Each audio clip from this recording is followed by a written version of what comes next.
If you watch the news at all this week, you have noticed that John Lewis passed away. An icon of justice, especially for the black community. But I think he fought for justice all around.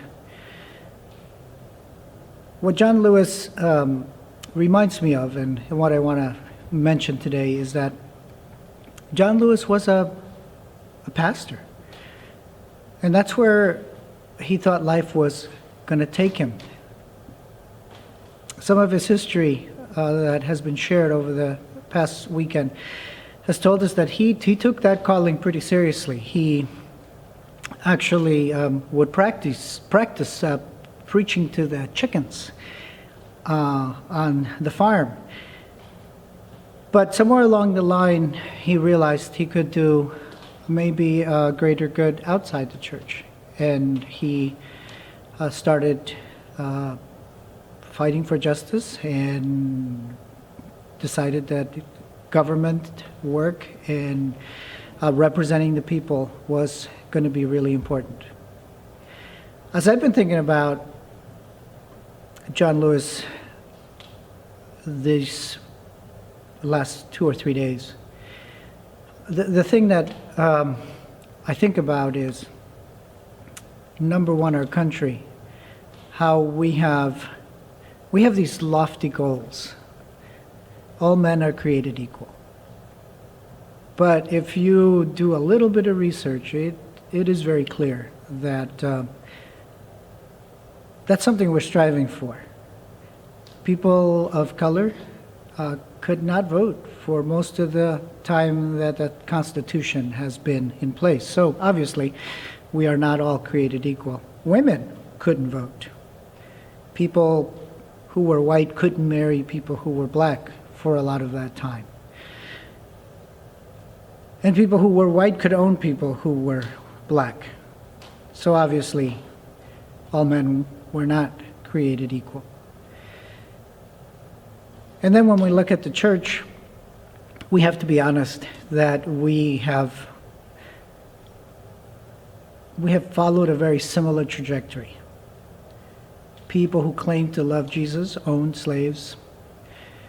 People who claim to serve God, even in our own Methodist history, said we don't want people of color.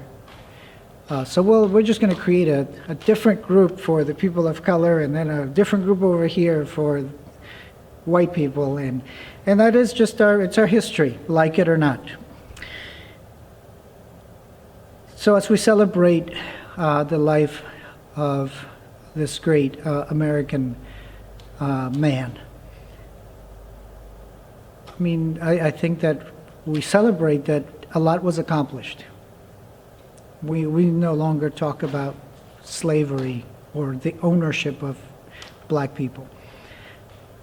Black people can vote.